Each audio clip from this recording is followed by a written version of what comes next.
What is up, Big Red Nation?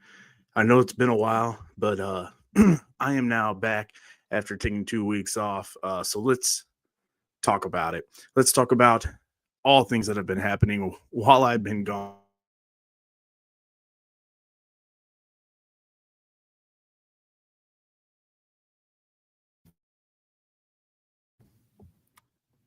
Check.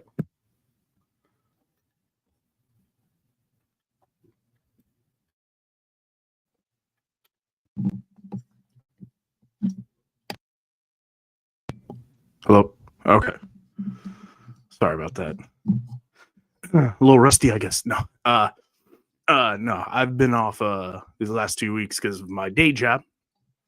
It's been two crazy weeks. So like my day job, I work in the food industry. I work for a food service company, and the previous food service company I've been working with lost the account at the place that I had been working. But then the new company coming in gave interviews. I wanted to stay at this account, stay at this location. So I interviewed with them, got the job there. So not only was I a part of closing down an account, then I was also involved in reopening that account, which might not sound like a whole lot, but whenever you're closing out, you've got to do an insane amount of detailing, getting everything out of the account where it is bare bones. And then, of course, the new company coming in, got to refill it, got to restock, got to bring in all the new equipment, do a bunch of training, all that stuff. So within a 14-day period, I worked 11 of those 14 days. And I would say 9 of those days, I worked anywhere from 12 to 15-hour long days. So whenever I got home, obviously didn't give me enough time to really dive into anything. You know, Never gave me enough time to really want to do anything. Plus, I was just so worn out and tired. Like whenever I got home, I was ready to eat, shower, put my kid to bed, and go to bed myself. So that's why I haven't done shows in a while. Of course, the only other days that I would have free, uh, you know, just watch the game. My time's kind of been taken up with other stuff. So, but I'm happy to be back. Not happy necessarily be back after last night's game, but we'll get to that. So anyway, like I said, I'm going to talk about not only this game, but just kind of the other things that have kind of popped up.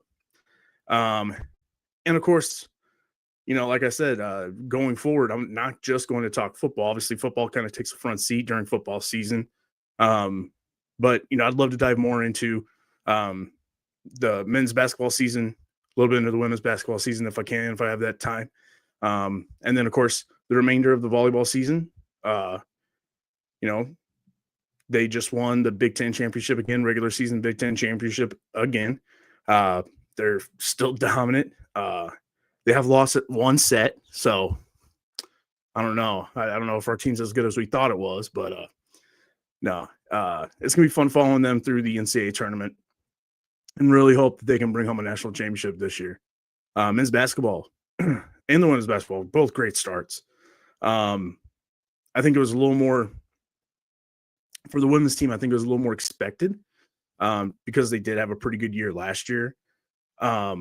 With the men's, it was kind of up in the air because we have a lot of new players on this team. We have a lot of returners, but new pieces like coming off of his redshirt freshman year in Brendan Frager, bringing back Jamarcus Lawrence, some of the other guys getting Mass back.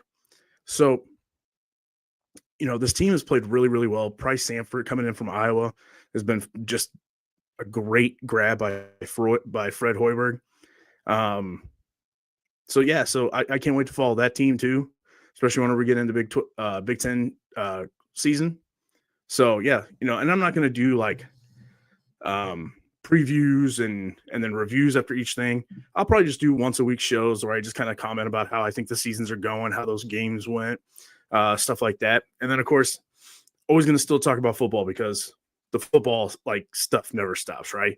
We'll be going into bowl season, transfer portal season, recruiting, and then of course spring ball, summer news. Maybe this summer won't be as newsworthy because of the fact that there's no more late spring transfer portal. So, you'll just be kind of hearing, stuff that might be going on in the summer as far as workouts go, and then gearing up for Big Ten Media Days and stuff like that. Might talk Husker baseball by that time, Husker softball by that time, because, I think the softball team is going to be great. I think the men, hopefully, we can get them rolling. But we'll see. But that's much further down the road. Let's go ahead and keep this kind of more current. And like I said, I knew that there's going to be like so much to talk about. And especially like after just, again, I've talked about it a lot on this channel about just like our fan base and just the way that, the conversations go, reactions, maybe overreactions, underreactions, and all that kind of stuff. So, there's been, especially today, there's just been a lot of stuff that I've watched or listened to that like it just really sparked these kind of different things in my head that I want to talk about. So of course I've got like a big old list of things so I don't forget. Because sometimes that'll happen. Like if I just get on here and just kind of start rattling off, I'll get off. And in the last year I went, oh, I forgot to talk about that. Oops. So I'm going to try to stay on my list. Let's go ahead and start off with last night's game. And last night's game,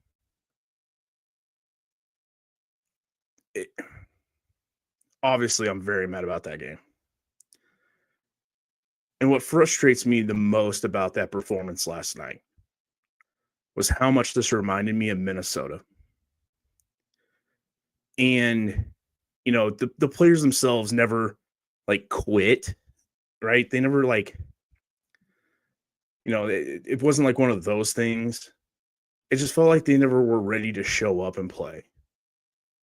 And I don't know why. Like, I don't necessarily know why, because it wasn't like one of those things where, like, they came out flat.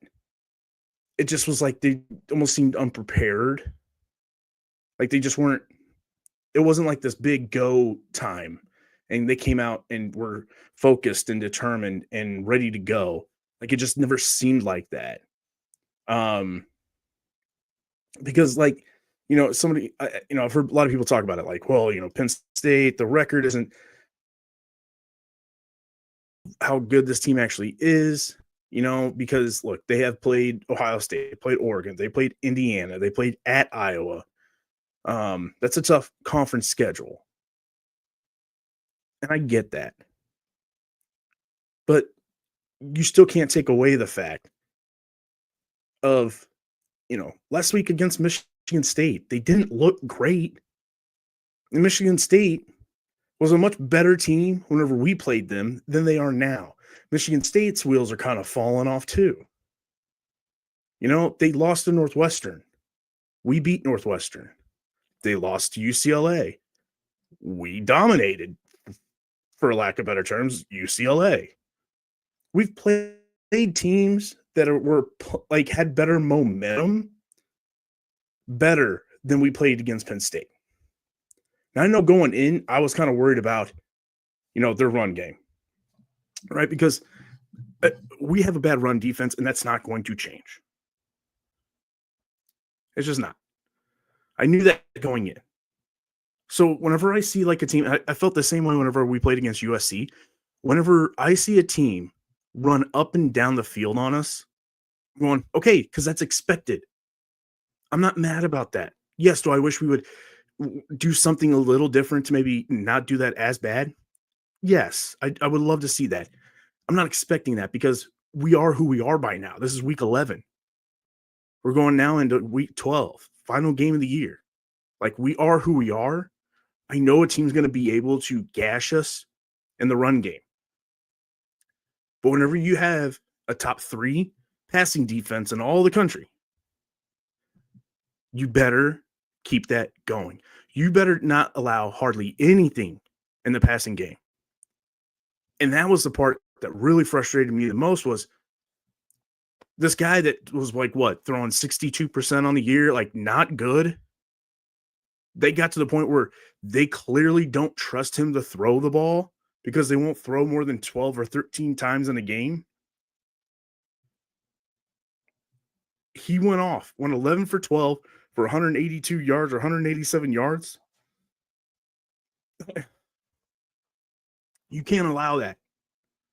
He should have thrown for maybe 100 yards. I'll give him that. Sure, you catch us once or twice. But a bad passing offense should not be able to do this to you. I mean, we've played so much better passing offenses, right? This season. USC, one of them. And we've shown our strength on their strength.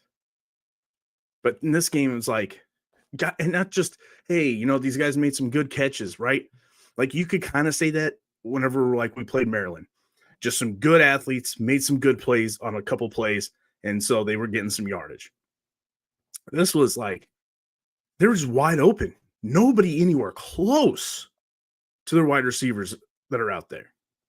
Nothing close. And then we let one thing happen early on in the game, and we let that snowball on us, just like against Minnesota. Right? Now, I know against Minnesota, we were a little bit closer, longer, right? 7-6 at half, and really almost was like 7-6 and close into the third quarter, and then just bam, like Minnesota took off and finished the game off on us. But this game was, it felt kind of the same. And not just because, I remember talking about this in the Minnesota review, it was just everything about that game, right? Offense looked bad. Defense looked bad. Team just felt like nothing could really get going. Rule makes a lot of weird mistakes with timeouts or time management and decision making and a lot of that stuff. And then again, just the refereeing. Like, oh my gosh. I get so tired of how bad the refs are. And it's more, again, it has more to do. You can probably sit there. I've seen people put up graphs where, like, really, us compared to our opponents were pretty even in penalties called. That's fine. That's not what I'm talking about. I'm talking about the inconsistencies. The inconsistencies in calling of fouls or penalties on either side is just, that's what makes it like really frustrating, right? So again, their first touchdown they score on, there was an illegal blindside block that they didn't call. Why? I don't know. Right? Like, you can't blindside block. It doesn't matter if the ball is thrown behind the line of scrimmage or not. Now, it wasn't offensive pass interference. Yes, Todd Blackledge was correct in that instance. But just like the reffing expert came on and was like, yeah, but you know what? That's a blindside block. That wasn't just a block like before he caught the ball. Like that was a blindside. You can't do that. Clearly lost, block or whatever. But then later on in the game, they catch Lindenmeyer for a block in the back that wasn't even a block in the back. And I guarantee you, initially, the rest called that thinking blindside block, but then realized that wasn't the case and had to call something. So they decided to call it a block in the back, and it wasn't. He got on his shoulder and made sure he got in front and then moved him forward. That was not a block in the back. Again, inconsistent. Earlier in the game, right, they tackle Emmett. He's out of bounds. And then they follow through with the tackle while he's out of bounds to the ground. It's still a late hit. That's a late hit out of bounds. But then here's Archie making a punt, and he runs off. He's running to the sideline. The returner's running to the sideline. They're both out of bounds. He just kind of braces himself because he's like, oh, crap, this guy's coming at me. The runner lowers his head, goes into Archie, and Archie gets a late hit out of bounds call. What? into the half. We're just going to allow Penn State to run and jack Ja'Cory Barney at the end. I know Ja'Cory, like, he thought he intercepted or was getting up, so he tried to make a play. I get it. Make a little, a little miscommunication, a little frustration. Okay. But then you can't just get up and run after Ja'Cory and hit him in the back. And then since when does 2 personal fouls negate a 1 personal foul? Doesn't one of those get enforced? Only one should negate one, right? And then one gets enforced. It was just all of those things, the mistakes. They called a false start one time on, I think it was Dane Key, because he didn't get up to the line of scrimmage. He looked set to me like he never went like this, but a lot of times whenever you have that motion guy going across and coming back up, he never like fully gets back into a stance because it's a motion of like a timing motion. But then they called it, and it seemed the 2 false starts that they called on Nebraska, both I felt like they were calling it very late. Like the play was already like midway through development, and then finally, like you saw the flag fly out. And I thought that was just really weird. Again, not saying that that's what caused us to lose the game by any means. I'm just saying that's what I'm talking about whenever it's the whole package of the game that just makes it so frustrating and confusing on why. Why did we come out and play like this? Right? And I felt the same way during the Minnesota game. Why? How? When it comes to Minnesota, how do you come out and play like this against a team that has owned you? And it's a type of program that should have no business owning a program like Nebraska. So you finally have a team that we should have easily beat them, especially if you look at who they played and how they've lost since they beat us. And you come out and not just lose in a bad game, you get whooped in a bad game. Now here we are, again, trying to build off of what we've done so far this season, build upon what we did last season, which was win 6 games and get to a bowl game. We're now sitting at 7 wins, have a chance for 8, possibly 9, playing at your coach's alma mater. It's not like it was kind of quiet that he was a possible candidate for that job. And you came out and played overall like that. And you guys coached overall like that. That's what's frustrating. I don't get it. It makes no sense. I mean, we can sit here and talk about talent all we want.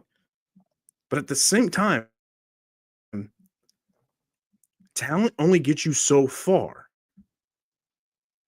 Being able to play well together as a team is what gets you wins. So, yes, do they have more talent across the board than Nebraska? Yes. Is the talent gap that as big as what it looked like on the field? No, I really don't think so. Some people say yes because, we have a lot of fan bases that love to they live to shit on our program, but for some reason they're like lifelong Husker fans, but they just they have to be right about us being bad because we're not doing it the way that they want it to be done. So, they got to continue to be more. They're more happy, which, that's one of my topics. So we'll get to that. But the game itself, towards the end of the game, I stopped being as mad about the game and more just disappointed because it was disappointed in the fact that my feeling was, I mean, what else can I expect? It's a primetime game, important game, even with them not being, having a good record of being ranked like Penn State usually is. It was still a big game to win and really kind of announce ourselves on the national scene again. And we blew it. We came out and we put out an egg. We just absolutely looked like a joke on national TV. We did. And And that I should be mad about that. But we've done it so much under so many different head coaches that I'm just like, eh, I don't know what else I was expecting. That was my fault. That was my fault for expecting the fact that we could have came out and won that game. Yeah, just bad game all around, man.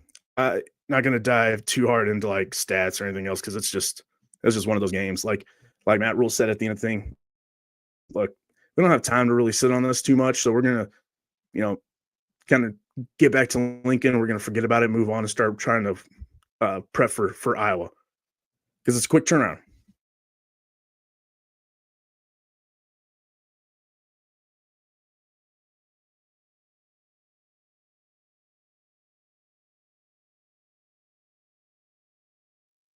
There we go. Have me thinking about that. Um, Next season, I don't care how good our team is, how bad our team is. I don't care. Next season and going forward, if Matt, I don't like to really criticize too much of like how Matt kind of talks to the media or talks about stuff because a lot of times he does a lot of stuff for purpose. But please, I don't want to hear you bitch and complain one iota about our schedule as far as the timing of games, how they have us going home and away. I hate that. Stop it. Boo hoo. We are on primetime TV and have to do a short turnaround and play at 11 o'clock on Friday. Boo hoo.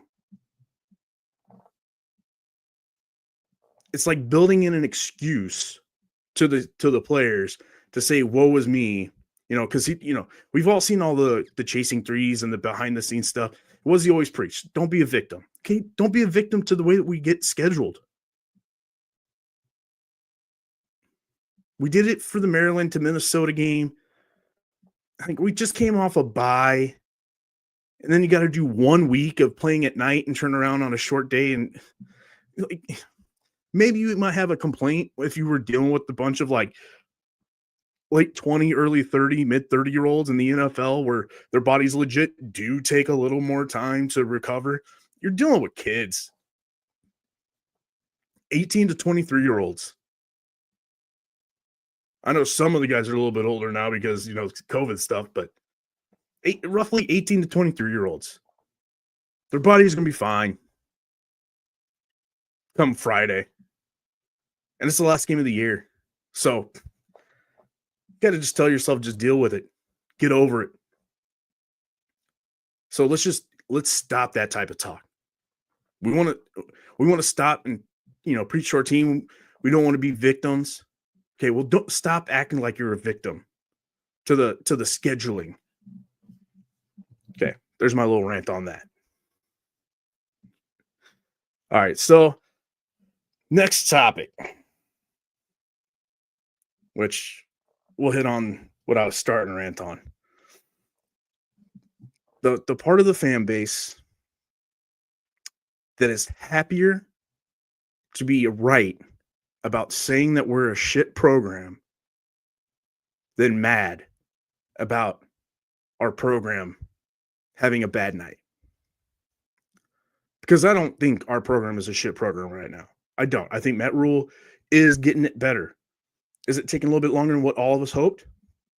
Yeah. Right? By the end of year 3, you would think we're starting to really kind of find ourselves and get momentum. Now, yes, our starting quarterback is hurt. Got some offensive linemen hurt. But there's a lot of different aspects of this program this season that has not gotten better since game 1. Maybe offensive line. Maybe.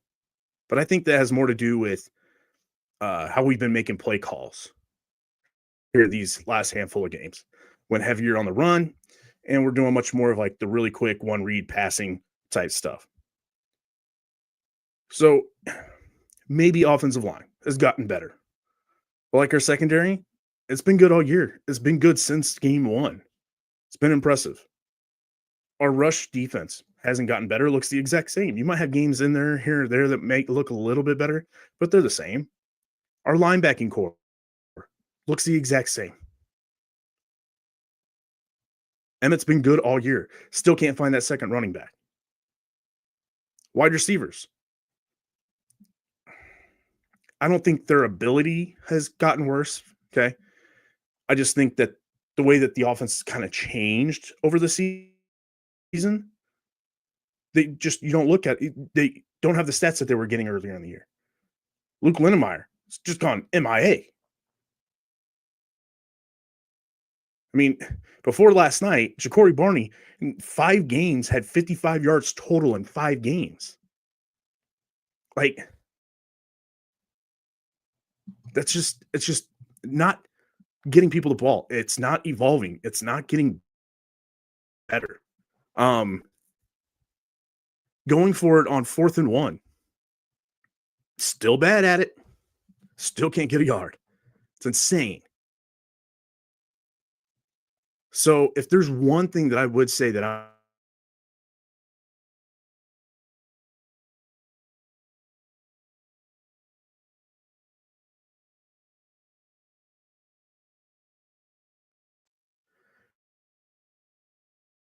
not one aspect of this program has gotten better this season.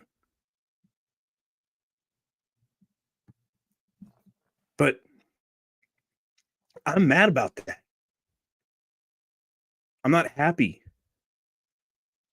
Whenever I see a game like last night, I'm not going, see, I told you we're shitty, and making jokes about it and saying, look at me. Hey, you know what? I predicted 6 wins. I only predicted 7 wins. I knew we wouldn't do this and that.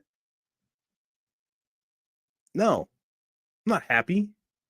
I'm very upset of the fact that there's a good chance we only have 7 wins at the end of this year. Because right now, if we come out and play like we did last night against Iowa, we ain't winning that game. I mean, Iowa is almost the exact same type of team as Penn State. Here's the only difference. Their quarterback can run the ball too. And that's something obviously we struggle with. And every team does. Every team kind of struggles with the running quarterback. So they've got a couple different guys that could they could just choose not to throw one single pass all game. And they can just run all over us if we're not ready to do something. You know, the difference between like last night's game and some other games is sometimes we would make an opportunity, you know, say like against the Northwestern. Saw this in the USC game. Even a couple times in the Michigan game. What kept us in those games was that there would be, though, like a stance that on a first down they would run the ball and we would make that stop. Like we would make a stop at like right at the line of scrimmage or behind, or only after a 1-yard gain. So now that team is behind the sticks, right? They're off schedule. And then we've been able to capitalize on that. And that's whenever we get off the field. But whenever you come out and play like you did against Minnesota or now Penn State, Indiana last year, you don't get those opportunities. And then they just keep running on you and running on you and running on you. And it snowballs. And you have no chance of coming back. So we can't let that happen next week. But again, if it does, you're going to see like half this fan base out there almost giddy, happy that they were right. And I just don't know how you can do that. I will always, 100% of the time, hope for the best and get mad about whenever it doesn't happen. If I'm wrong, I will always sit here and say, hey, I'm going to be as realistic about it as I possibly can with the information that I'm given. You know, I'm not here to, I'm not able to watch a bunch of, all 22 film and know all the play calls and know what they're actually trying to do and have all that type of information. So I don't know the whole inside, but there's information as far as you can see how one team's been playing and another team's been playing, or the talent that you're getting over an off season, and you can make predictions and just kind of give your theories on how you think that the season's going to go, or game to game how you think that game will go. And if I'm wrong, I'm wrong. But I'm not going to ever sit here and predict that we're just going to be such a terrible program or terrible team and then be happy about the fact that I was right. Just can't do that. And I've seen a lot of stuff today.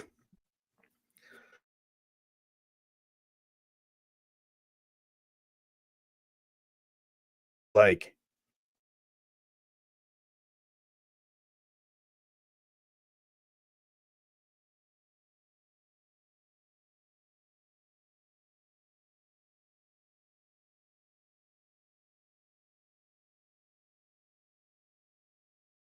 it's a big distraction. No, it's not. No, it's not. Like, most of those interviews he recorded during the off season. He does like the segments where he talks to his buddy Cuz or whatever his name is, week to week. How long is that part of the podcast? Out of the hour, he might sit there and talk to that guy for like 15, 20 minutes. You think that's really taking up that much time? No. Especially with how big of his coaching staff is. The podcast has nothing to do with it. Again, it's because he's doing something new and different. And there's a lot of people in our fan base that just can't deal with that. If you aren't a stoic, quiet man like Tom Osborne, you can't be a coach here at Nebraska. Then you're doing it wrong. It's just dumb. It's dumb. Rules podcast is not why we have lost 4 games this year. It's just not. Because you know what? We've won 7. So can't be selective on whenever you want to blame a podcast. It's just not. It's not it.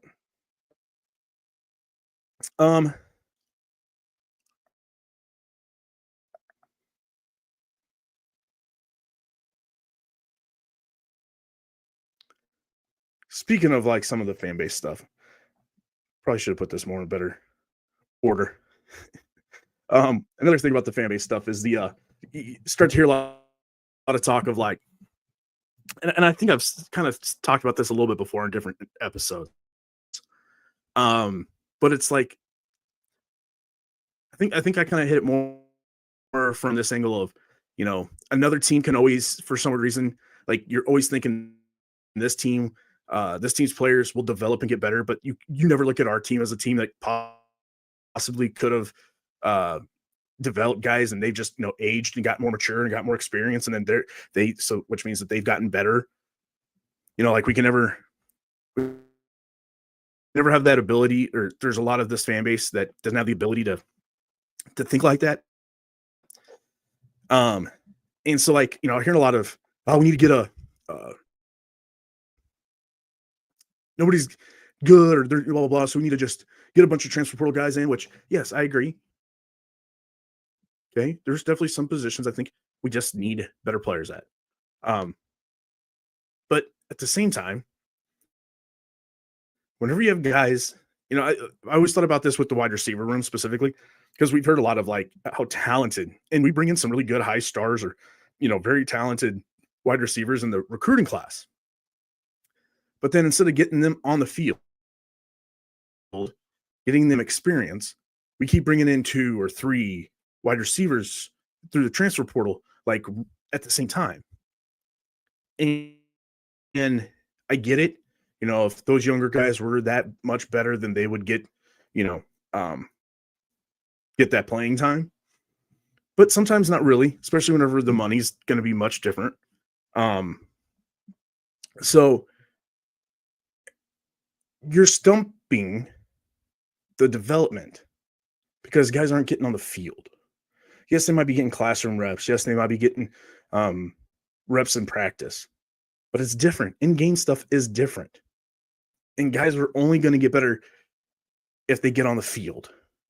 So, yes, I hope we hit on a couple big pickups in the transfer portal. Okay? Specifically like probably at an offensive tackle, because I don't think we really have a true tackle on this team besides Pritchett. I think we have a lot of guards that are having to play tackle. Gunnar Kachula included in that. I hope we look at a running back, because I think we need a different style running back, regardless if Emmett comes back or not. Because we need to have a running game that is more than just Emmett's 110 to 15 yards, right? We need to have another back that can go get another like 10 to 12 carries and put up another 50, 60, 70 yards. Like we kind of need that fully, like, especially in the Big Ten. Like, you need that style of offense. I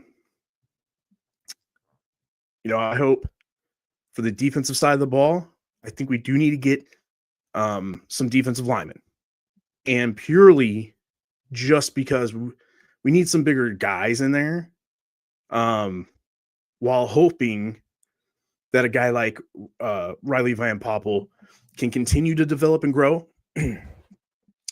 And, one of the examples that I can't help but think of, because they get brought up all the time from these same guys that say we don't have anybody like these two on our team, and it's Ty and Nash.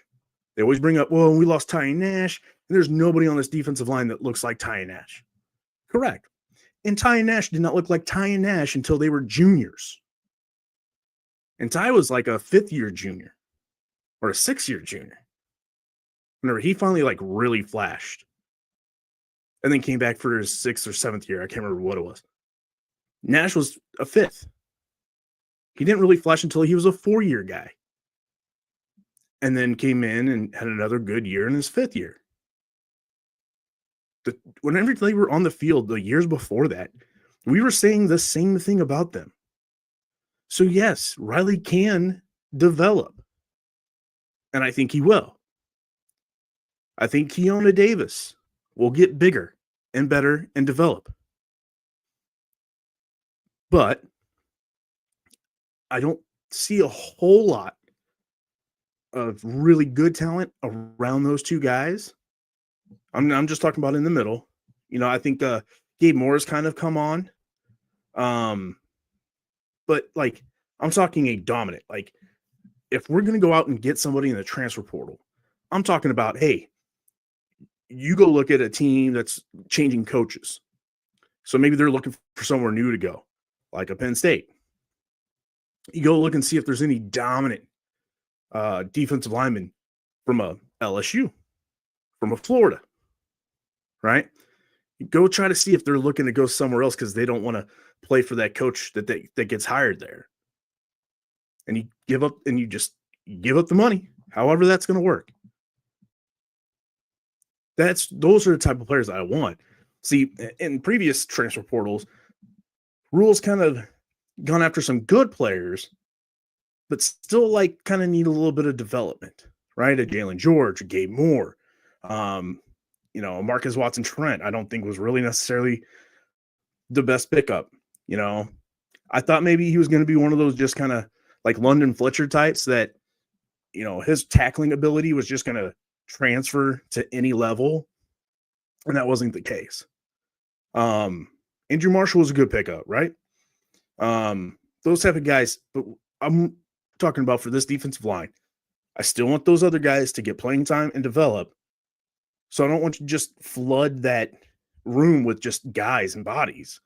Go find a guy or two that's going to be a junior or senior that is like all SEC that could come be all Big Ten or all Big Ten already, and then plug them in on our defensive line. Those are the type of guys that I'm talking about going after. Those are the type of guys we need. To be honest, don't waste your time anymore on wide receivers. I think we've got a ton of talent in that wide receiver room, and all we keep doing is recruiting wide receivers, right? And we're getting some talented guys, some guys with some very impressive schools that have been offerless, and they're a high rate. So I don't think wide receiver is a need in the transfer portal. Like I said, I do think a running back is. I think personally the Charmar Brown would have been perfect. That was like the perfect type of running back to bring in to be that kind of co-one backup guy with Emmett. I mean, to have the pound of Charmar Brown with the lightning elusiveness, all-purpose back that Emmett is, that would have been a great pairing this year.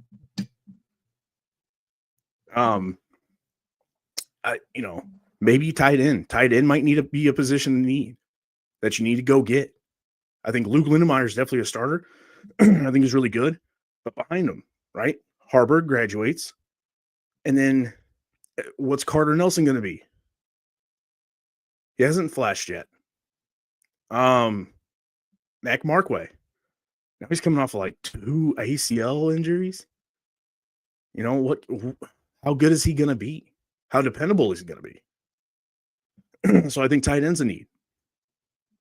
But outside of that, I think there's a lot of guys you need to let develop. And you're never going to let them develop if they don't get in the games and take their lumps and get experience. Because then all they're going to be is juniors with no experience. And they're seniors with no experience. And then you have a okay season from them.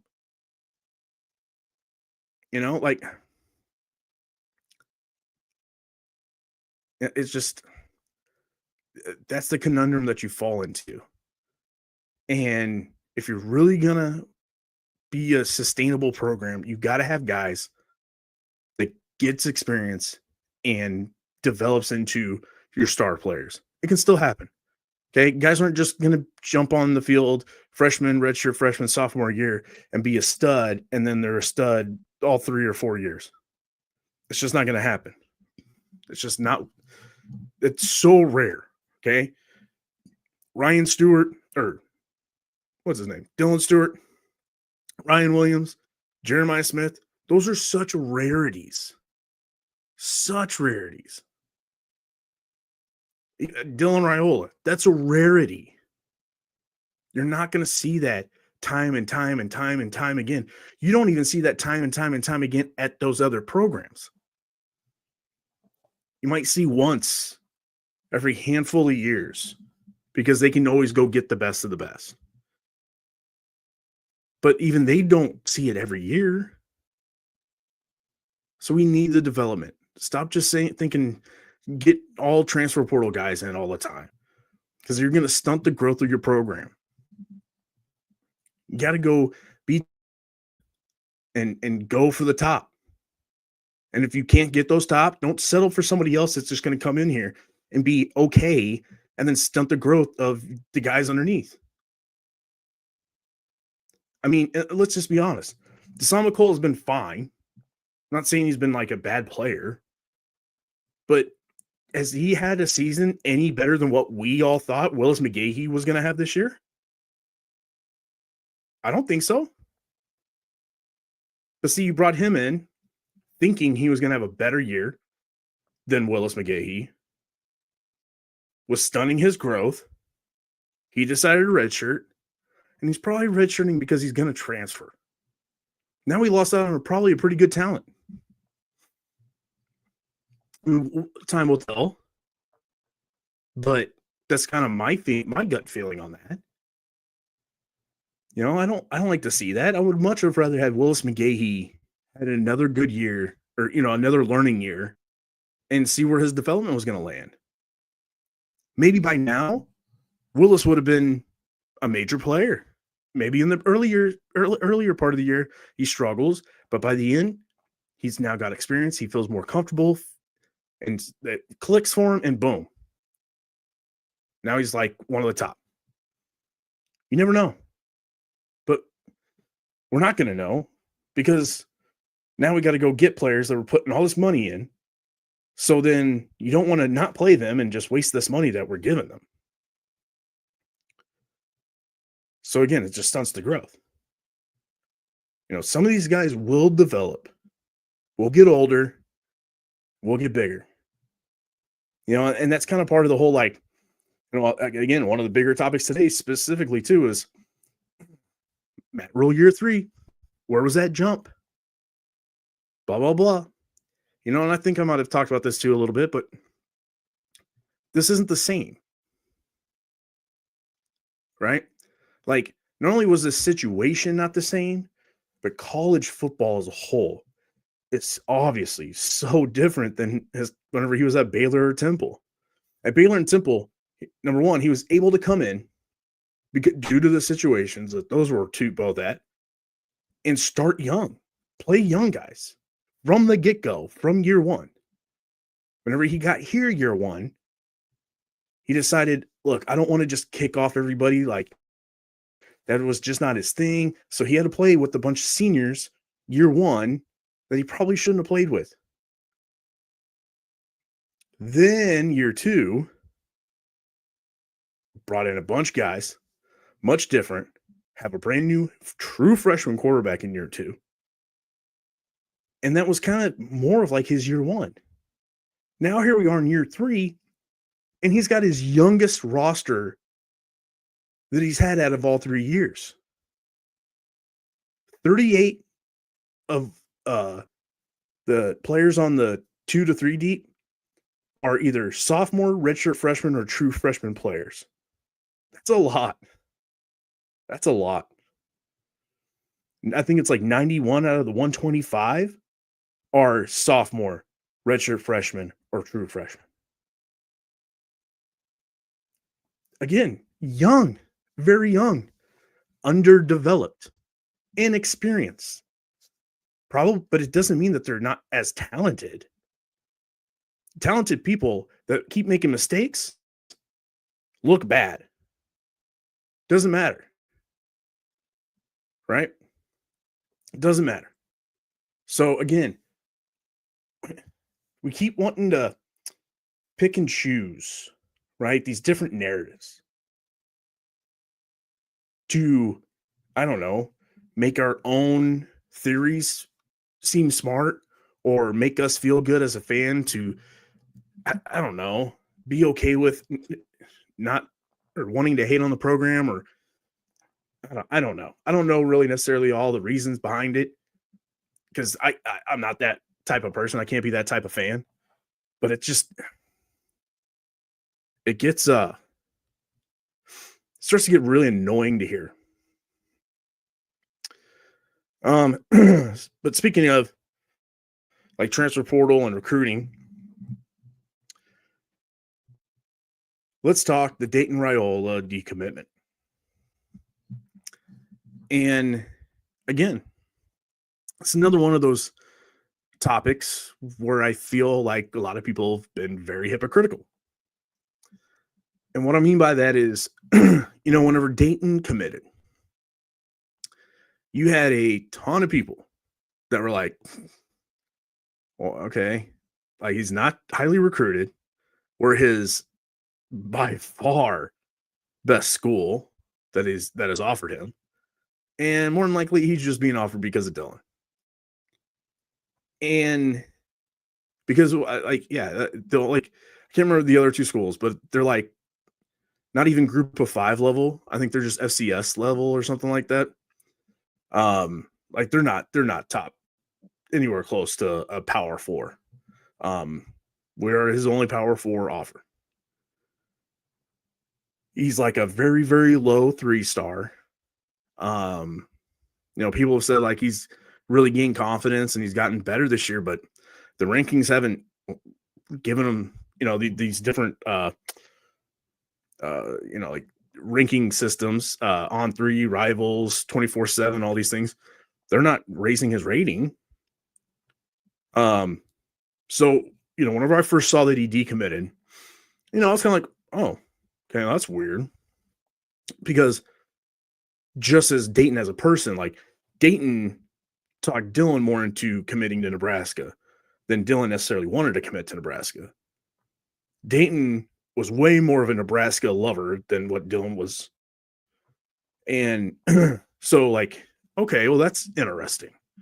But my first kind of real thought about why was, I think this might be more of Nebraska saying, hey, listen, Dayton, I'm sorry, but we're gonna have to move on. And the reason being was probably TJ after the UCLA game was getting a ton of calls. And I think Rule went, we can't afford to lose TJ for two reasons. Dylan's coming off of a broken leg. Like, there's no guarantee that he just comes back and he's true to form and he's like top notch, right? Could linger. Maybe he does something during rehab that re-hurts it.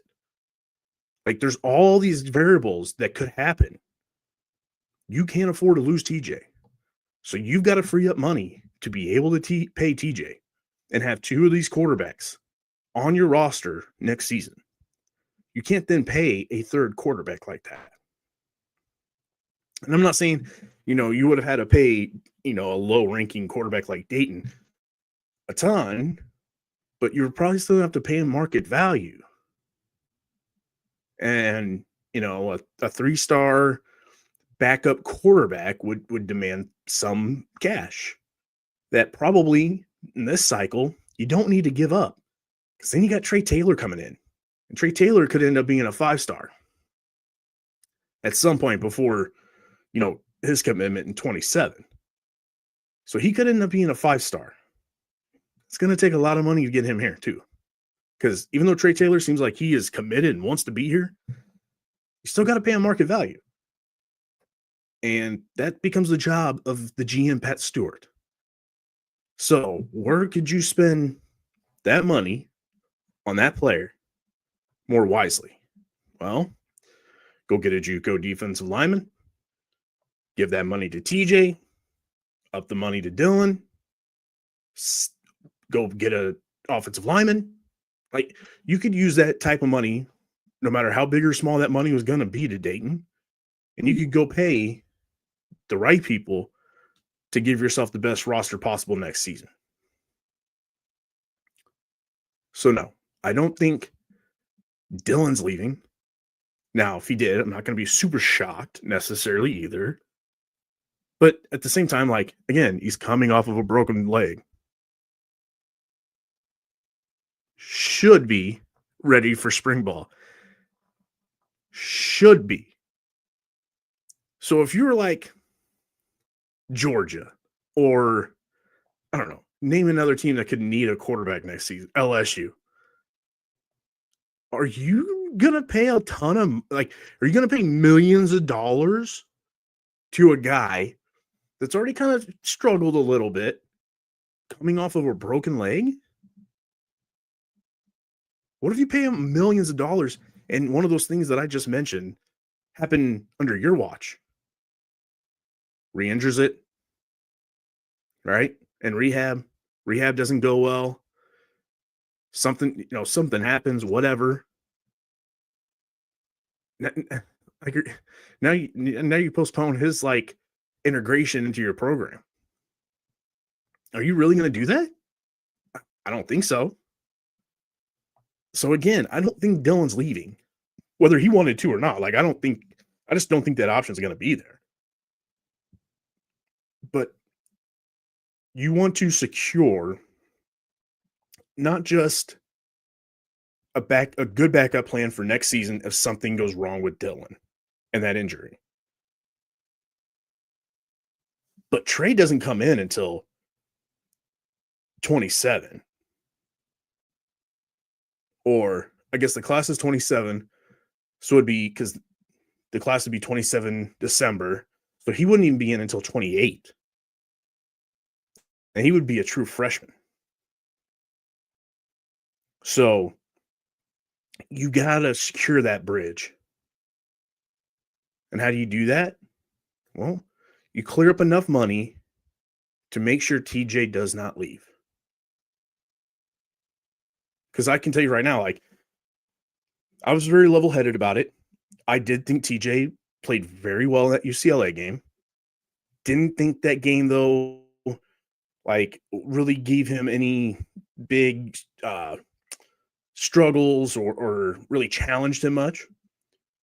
So again, I was like, yo, I can't hate on how he played against UCLA, but against USC, he looked very just uppity and just in his head and all that stuff. So I was like, okay, is this now because he has more confidence because he knew what he was getting ready for? Or was it just because UCLA's got a bad defense? Let's see how he does against Penn State and Iowa. And you know what? He looked way more like he did against USC in last night's game. So, like, I was never somebody that said, oh, we're going to have a controversy. I was like, well, if he does then show up and plays like he did against UCLA against the next two opponents and in a bowl game, we go 4-0 in those 4 games. Let's say he throws for consistently in the 200s, runs for another 50-ish yards a game, and keeps up like a 75, 80% completion. Maybe then. But no, Dylan's the better quarterback right now, for sure. Could TJ develop into being a overall better quarterback once he is able to take over in a couple years? Maybe. That's always a possibility. But back for this program. He just is. Wish he had a little more better feet, obviously, than TJ. That's like the one thing TJ definitely has over Dylan is his escapability in the pocket. But even last night, he got sacked 3 times. There's a lot of second guessing, especially whenever even he was rolling out last night. TJ had a lot of like second guessing and not willing to pull a trigger. But yeah, so I don't think Dayton's commitment is much more than what that was. And then again, like I was saying, with recruiting and even with more so transfer portal stuff, whenever we do go into transfer portal, it is time for this program to start acting like a big boy program. Okay. And what I mean by that is do whatever you got to do to make this roster the best possible roster. I don't necessarily care if you're going to tamper. It happens all the time. So tamper back, do it well, do it in hiding, get good at it, and tamper. Go find guys. Lure them with whatever money that we now have. Whatever money backing support we have, do it. I don't care. Start acting like a big boy program. Act like the Ohio States. Act like the Michigans. Act like the Texas, the LSUs. Act like these programs. And put it all on the line to make this roster the best it possibly can, to go compete and go try to win a national championship. We have to start doing that. Okay? We just have to. Can't always be the nice guy. Can't always, in this world, can't always be the guy that has to do it the right way. All right? Like, get in with the big dogs and be competitive and try to go win a national championship. That's what you should be doing. So that's what I want to start seeing this upcoming offseason. Because you got to. And sometimes that mentality even has to flow to the donors and to the fan base. Okay? Listen, let things change. Things have to change with time. Okay? I was young whenever this first came on, right? In 1994, the tunnel walk with the big screens and all that stuff. Okay? We weren't doing that in the 60s and the 50s. But in the 90s, we started getting this cool new technology. So we utilized it and people thought it was really cool and loved it. And now it's one of the things that we never want to see change, even the song. And kind of like that. I kind of like the fact that I like the serious thing, and you know, I don't necessarily like that to change, but I like it whenever the videos change and everything else. And I love the addition of the light show in the fourth quarter. I love the addition of playing the Cornhusker song. Like, I like all these different things. And you know what? Alternate jerseys, deal with it. It's gonna happen. It's part of the new stuff. New people like it. You know, all that stuff. The money, the transfer portal. I don't necessarily like it either. But guess what? Get over it. We just got to deal with it. You got to go with the flow, and you got to buy in. And if it's something's going to be, you know what I really want Nebraska to keep as a tradition? Whenever something new and innovative happens, we need to be the forefront of it. We need to go back to being the first ones to do it. Like the Unity Councils, right? The video boards, weight training, the the training table, nutrition, all that stuff, sports psychology. Nebraska would always find something and be the forefront, be the initiative of it. But now we try to do it, and you hear all the time from like fans, boosters, media. Oh, but we're Nebraska. Why do we have to do those things? Well, because we have to. And we should be the best at it. Period. We used to be. So let's continue to do it. So that's what I want to see. Told you, man, it's been a long 2 weeks. So I'm coming out just swinging on everything.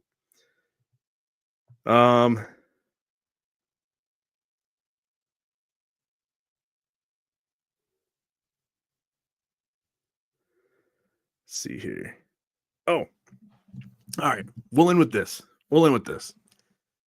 So today I was watching because I don't like to do the watch party stuff like while the game's actually on. I'm already watching the game with my parents and everything else, so I don't really have like a second screen set up to watch, and I like to be more focused in on the game and also then hearing commentary of like a watch along. But I had a little bit of time today where didn't really have a whole lot of anything to watch, but knew I was going to be heading to my niece's birthday party today. So I had a little bit of time in there just to kind of waste. So I flipped on to where the fourth quarter was starting during the I-80 Club's watch along from last night's game with Josh Peterson and Jack Mitchell. And Jack Mitchell brought up something. And I had to agree with it. I felt this way for a long time. And so it was right after Penn State did the fake punt. Up 30-10. They're up 20 points and they run a fake punt. They run a fake punt. Terry Smith calls a fake punt on a guy he apparently loves and admires and respects.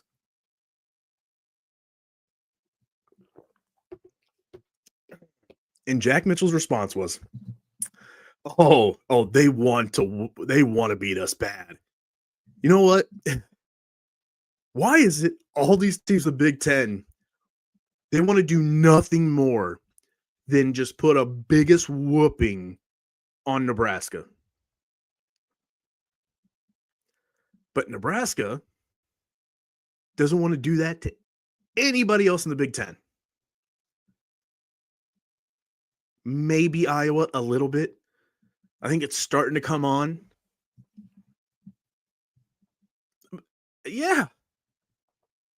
And what I mean by you want to love to beat them is whenever you have a team in a situation where, let's say you're up, I don't know, 21-0, you don't let up and let them back into the game, and then it becomes a fight during the third quarter, and then maybe you kind of pull away back in the fourth. No. We're talking about you start having a party because you're up 21-0 and just keep it on.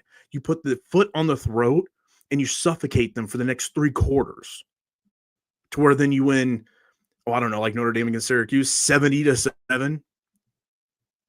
Right? Like, that's what you do.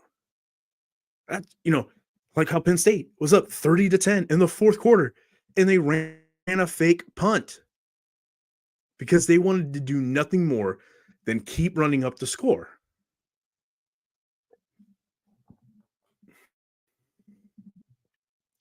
Why can't we have that mentality? And that could be another thing that I want to see this program change. Okay. And again, not just from the coaches, not just from the players, but from the fan base. Like we all in the media, we also like don't care about beating anyone in the Big Ten. Like me, myself, Wisconsin, Minnesota, Northwestern, Michigan, Ohio State, Penn State. I want to do nothing but Wisconsin. I want to beat all of them. I want to see us do. I want going into each game to see us all of a sudden. I want those games to be the ones where it clicks and all of a sudden our team is badass and we just run roughshod over everybody. That's what that's my mentality going into those games. I'm always sitting there like right before the game and I go, man, what if this is that game? What if this is going to be that game? God, I want our program just to have that game. But I never feel that from it like anything else. You hear it from fans all the time on podcasts. You hear it from media where it's like, well, I mean, we heard it whenever we started in the Big Ten. You heard it all the time, right? Oh, they're trying to force us to be a rivalry, but we're so above. We're so above this Iowa team. Now we haven't beat them in like forever. Besides the Mickey Joseph 1 year. Minnesota, haven't beat them in forever. We struggle in way too many games with Northwestern. Yeah, no. They should be rivals. I don't care. Look, whenever we're in the Big Ten, right? Did you not consider Kansas a rival, even though we beat them for like 30 years in a row? Did you not consider Missouri a rival because we beat them 24 years in a row? I know I did. I hated Missouri. Maybe part of it was because I was living in the state and I hated the way a lot of their fans were, but you know, we dominated teams. We dominated K-State for a long time. Were they just not a rival? Yeah, of course they were. Our program was clearly head and shoulders over everybody but Oklahoma in that conference, in the Big 8 conference. But we still considered all of them rivals. We still do now. Haven't played Colorado in forever. Then all of a sudden you get a couple home and home series and we act like, we're still each other's biggest rival because of our history. We've been in the Big Ten now a while. So, like, that should start to come in where you want to beat the hell out of these teams that we should be beating the hell out of. It's very annoying. And yeah, like that kind of mindset with Matt Rule of like, and I get it because like he wants to start teaching these guys how to win close. So maybe that'll change, now that we've kind of learned how to win close this year a little bit. But like going into every game, just thinking everything's going to be a dogfight and you got to be ready for a dogfight and it's going to be close. And we're just going to try to, like, a win's a win. We just want to get in, get a win and get out. Because, Rules kind of coach that way. Hence UCLA game. Right? We're 28-7, and we let them come back and we only won 21-28. I mean, look at the way they just called the game once we got up 28-7. It was very conservative, try to waste some time. It's very NFL. Try to waste some time, try to run some clock, try to get some yards. Oh, we didn't get okay. Well, we're gonna punt and play the field position game. They scored. Well, that's okay because look at the time left on the clock, and they really won't have that much time. But we'll keep playing. We'll keep that strategy going. Oh, really conservative, and we're not really blitzing because we don't want to get beat over the top. So we're gonna let them just nickel and dime down the field and waste. We'll let them waste the clock. Oh shit. Okay, well now it's 21-28. Oh, we better kind of stick it back up a little bit. Okay, here we go. Now we're gonna play a little bit of offense. Oh, now we got a first down. Okay, now look at the time. Okay, we can run it out again. We've done that way too much. once we get up by a lot, instead of just going, nope, not today. We're about to make your day a really bad day. No, we don't do that. And hopefully that changes. Hopefully the coaching changes with that type of mindset. I want to see that leaked halftime speech from Rule during the Akron game. Hey, can we start getting that type of speech whenever you go play a Michigan or a Penn State or anything like that? Like maybe the whole talk this week was like, hey, this team that lost their head coach and their starting quarterback and it only has one Power 4 win this year. Yeah, did you see that Vegas picks them to win by 10.5 points? Are you going to let them disrespect you like that? Maybe that should have been the talk going into the Penn State game. I don't know. Like, I'm all for the process and like having an even keel and treating every game somewhat the same. But you should always sprinkle in some little bit of motivation, especially whenever it's a big game. I don't know. I don't know. Maybe I'm just a wishful thinker. But all right, I've been raving a lot. Hopefully, you guys agree with some of the things I've been saying. Leave a comment. Hit the subscribe button, hit the like button. Hopefully, I won't have too many weeks like this week, like I did or these last 2 weeks. Now that we're kind of settling in, so I should be able to be more consistent again, like I was before. So yeah, be able to get back on here and not have a stream like this where I'm just ranting and raving on too many topics. But we'll see. So I'll do probably Wednesday. I'll do a pre-Thanksgiving preview of the Iowa game. And then maybe that Sunday I'll do the review of whatever we see on Friday. So hopefully, one good thing about this Rule team, especially this year, is whenever we kind of lay an egg like that, our team hardly ever comes out and does that again. I think back to a couple years ago or year one, that Michigan game. What did we do? We came back and played much better against Illinois and won. Last year, Indiana game, came back, played really well against Ohio State.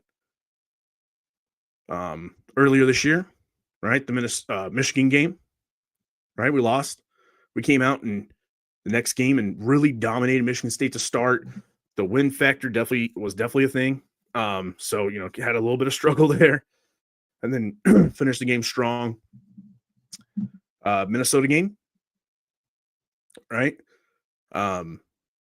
Didn't play well. Came out the next week, played really well. So hopefully that'll happen again this week. Come against Iowa and play really well, play them tough. They're going to play us tough. This will be a close game because this game always is close. This is a rivalry game. It should be that way.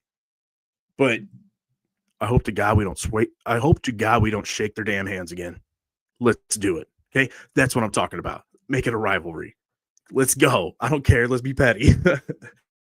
But we'll talk more about that in the preview. I'm going to go over that stuff, talk about the rivalry. I'll talk about some stats. We'll just preview it out. So check that out probably on Wednesday. But until then, go Big Red, always and forever. See you guys.